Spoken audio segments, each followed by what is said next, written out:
Today I'm out here with Terri and Miguel. Terri, how old are you? I'm 28 years old. Miguel? 26. And where are you from, Terri? I'm from LA originally, but I've been out here for most of my life now. I'm from Tuba City, up north Arizona. And you guys are telling me you're out here homeless, doing blues. How long has that been going on, Terri? Yes, I've been doing the fentanyl now for about a year, and before that I was doing oxycodone for about 4 years. I've been doing mine for about 7 months. And are you guys friends or a couple? We're just friends. It's like it's safer to be out here together, right? It's like safety. Of course. Yeah, especially I mean, for me as a female, it's really scary being out here alone. It's never been good. So. What got you started, Terri, with drugs or fentanyl? What triggered that? Well, it wasn't just fentanyl either. It was G or meth too. That was back when I was like 19 years old. My cousin introduced me to that, and I was sober now for actually 10 years this year, and as far as meth goes, but then with the oxys I hurt my back 4 years ago. I actually ended up getting scoliosis, and that's what got me on the pain meds. So. Miguel? What got me started was a traumatic experience. I lost a partner that I was with for 8 years. It was just there. The people that I was hanging out with, I was only smoking marijuana, and then the people I hung out with, I just decided to try it. I got stuck on it. So the loss of a loved one pushed you a little bit towards in that direction? Yeah. Yep. You were telling me that you were in the National Honor Society and got accepted where? Stanford. I was there for just a couple months, and I left and I came back to Arizona. I was in National Honor Society, AP classes, and like the honor roll and everything since like second grade. What did you want to become with that? With going to Stanford, what was your ultimate goal? I wanted to go into biomedical engineering. I liked science and math. That was my thing. Terri, you mentioned to me that you were at ASU to be a teacher. And what derailed you? Well, growing up, like I was really overprotected and really naive. Like I said to him earlier, high school was my first time in public school, so I was definitely naive to a lot of stuff, especially drugs. And unfortunately, I let a family member come stay with me who was coming off of heroin at the time, and he ended up bringing G into my home, and for the longest time I was still going to ASU and working and not doing anything while him and my brother started using. And after a few months of that, everything flipped 180, and that's when I ended up trying it for my first time. So when I approached you guys, asked you guys if you guys were hungry, you said yeah, and you guys gave me an order from McDonald's. So I'm gonna go ahead and give that to you guys now before I forget. This was donated by Jen, one of my subscribers. Okay, so some chicken nuggets and a Big Mac for you guys. And Thank you, Jen.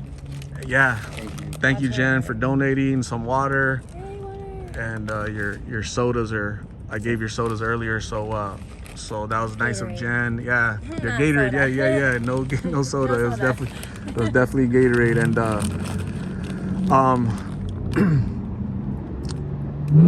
so have you guys had any experience, unfortunately, like overdosing? Unfortunately, have you guys overdosed?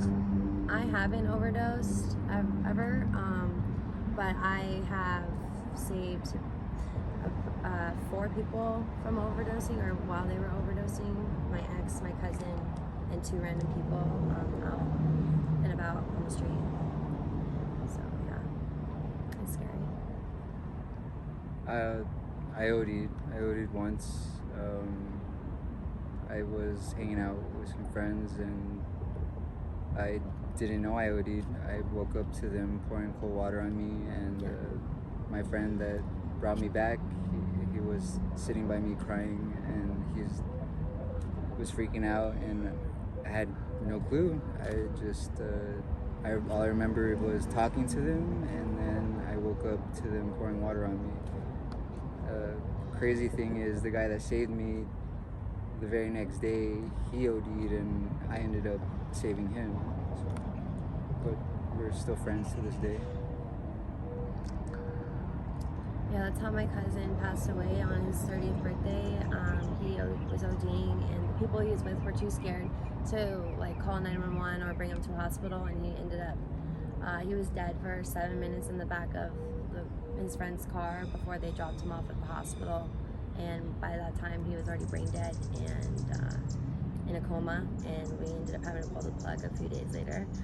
So because of that experience, like I don't care like who I'm with or what's happening. Like if someone's been like ODing, or that's why I've saved so many people's lives so far, just because it doesn't matter. And I hope if it was me that someone would do that too, honestly. It's a good lesson for the public, right? Society, when you see something, call, right? Because sometimes they're hesitant, right? They're like, oh, they're just asleep. But if they look, yeah, they're scared, right? To get involved, right? That's somebody else's problem, right? When in fact, that could be our problem, because it could be a family member, a friend. So when we see something, let's try to act and remember that these are people out here that are human, right? There's a Somebody's daughter and sister. Yep. And so just like you guys are currently lost right now. At the moment, you've hit a wall, there's a bump in the road, but it's a long road because you guys are young, right? Yeah. And so you guys are obviously intelligent, super smart, right? But sometimes we all make bad decisions that lead us astray down the wrong path. But by me showing up today, because Terry, what were we telling you when I approached you? What'd you tell me? I just watched one of your videos like last week and was trying to get in contact with you. And you pulled up at the bus stop, which is crazy. I think, like I was saying just last night, like sometimes I feel like, I don't know, God like plants like angels throughout, you know, this life, and moments like that, it's just I don't know, it happened for a reason. I think it's a sign, anything. So yeah, definitely. crazy. That's absolutely a sign. And so whether you believe in God, the universe, karma, spirits, whatever, if you're thinking about contact me recently because you saw my videos, because you wanted to share your story, you wanted to talk, and I just pull up, right? I know. And that's odd how that happens, right? In this big 5th largest city in the nation, I just happen to pull up. So today I'm planting seeds. Today you might not be ready to go to treatment today, but I think both of you are ready. You guys are almost getting sick and tired of being sick and tired, right? You guys. Not just that either. Well, yeah, obviously that, but just like saying like how like crazy fast, like since this fentanyl has been like hit our city, like it's like kind of like the crack epidemic. Sorry, it's kind of scary. It's like a zombie apocalypse. Just seeing all these people, and like not just myself, you know, but everyone out there, from all the way from Bell all the way down to McDowell. It doesn't matter. I used to be All over completely the place. against it. Same. I was scared of weed. I was like an AP honors student, cheerleader, choir, all of it. I was scared to even smoke weed or drink alcohol, and just like that, you know. Here I am today. I didn't know that I was gonna even start smoking them at all. I hated them. I really hated them. Same. And then it's almost all I smoke now. Right. Like, I don't know, like I used to be really judgmental and whatnot about it, but like some of myself, like I fell very easily to smoking it, getting addicted to it. And that's the thing too, is like I feel like a lot of people there's like a stigma on when you think of homelessness or drug addicts and things like that you have to be, you know, just completely burnt out or whatever it is. But there's normal people, you know, like just because that might be our drug of choice or our vice, you know, it's kind of like alcohol. It's maybe legal and things like that, but it's still just as bad of a drug, right? It kills people. My dad's an alcoholic, and I've lost a lot of people to it too, and the drugs.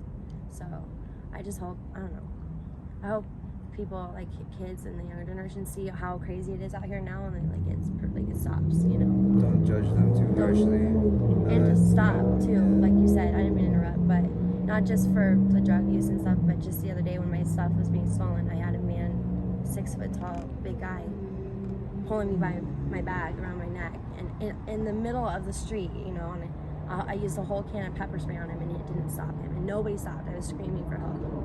Nobody stopped. And so, like, that's the biggest thing. It's just, if you see something, it doesn't matter what it is, you should stop. That was really scary. Yeah. Sorry. My bad. That was crazy though. So. You're underscoring the dangers out here, Terri. How dangerous it is out here. You know, where a grown man just he wanted to take you. He wanted to kidnap you, right? And thankfully, you're here by the grace of God, and somehow you're here. He didn't take you, but what if you're out? What if you're asleep or whatever, right? That's my biggest thing, is like being by myself, especially. I mean, even with a guy next to me, it's crazy just walking. I shouldn't feel like, I hate that I feel like that out here, you know. This is my home, like this is my state, this is where I live, it's my home, you know. But at the same time, I can't walk down the street because people want to stop and get me in the car or kidnap me or hurt me or take my things, and it's like, it's terrifying. I don't want to be terrified, and I don't want anybody else to be that way. Not just girls either, guys too, you know. But hopefully, I don't know. What were you saying, Miguel, about judgment? Not to judge people too harshly that you see out here on the streets. You don't know where they come from. Like my ex used to judge them harshly, and I didn't agree with him because he didn't know what happened to them. He doesn't know their story, and like everyone has their own story, and it doesn't matter where you come from. Like it doesn't matter at all. Like literally, like anyone can fall into this hole and get stuck here very easily, and it's hard to get out of it. It's really hard. I know when I was 19, like I said, when I started, or when I became homeless and was using, you know, it's been, like I said, 10 years since then, and in between that time, I started working at Chipotle as a crew member, and I stayed with that. I changed my whole life around, and I became a kitchen manager, and then a service manager, and then an apprentice. I helped open up 3 restaurants out here, and I did all that within the last 4 or 5 years, and then lost my job when my back started hurting, and since then, the pain meds, and then now I'm back in it again. So it's crazy how fast it can happen, but you know, it's not like I planned on that happening. I thought it was going to be great the rest of my life. You don't know, life happens, and I don't know, it's just mental illnesses too, like I said before, like having anxiety and stuff, it's crippling. The way people react to things, you just, I don't know, you just have to be more, what's the word, caring just overall for people's circumstances. There's a lot of it's situational. I don't know. That's a good lesson for everybody, for society at large, right? You bring up a good point, both of you. Be kind, be nice, assume positive intent. When you see somebody, they're down and out, they're not lazy, they don't choose to be out here, right? They don't love living out here. They went through something triggered, and now they're stuck. And so try to give them a hand, try to say hi, try to say, you know, talk to them, right? To help you guys feel human again, right? Like you have self-worth, right? Validating your existence. Yes. You matter, right? Your life does matter. right? Just because you don't have a home, just because you don't have work, just because you're stuck on something that you know you shouldn't be stuck on, doesn't mean, it doesn't devalue who you are as a human, as a person. And so that's something that's a good reminder that we all need to remember. Okay, so any last thoughts, any advice for people out there that are thinking about trying this, or recently started trying it? What words of wisdom can you relay to them? I just say, don't, whatever you do, don't do it. And,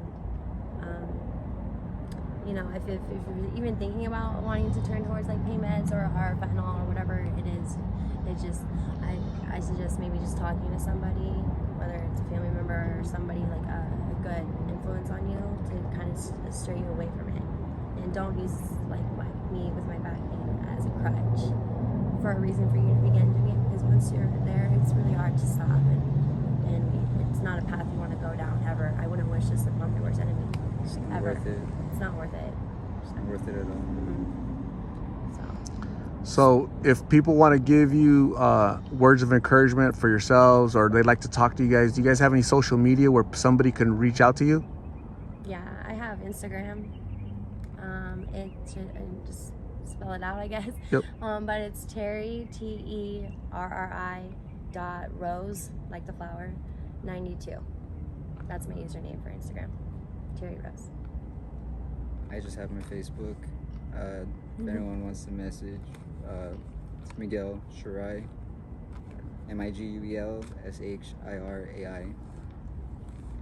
So I'm going to thank you for sharing your stories and wanting to make a difference in our community, right, and society, because we're all a little bit lost right now after COVID and the social unrest and kind of what's going on in society with these pills out here, right? They're everywhere.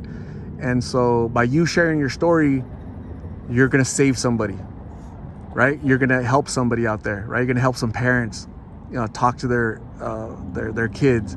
So I want to say thank you for talking to me, and I'm gonna give you my information for you guys to contact me if you guys want to do an update, if you guys want to talk, reach out to me. If you guys need me to take you to treatment, you guys want support and help, I'll be there for you guys. Okay? Thank you so much. So thank you, Terri. Thank you, Miguel. Stay safe out here. We'll talk soon.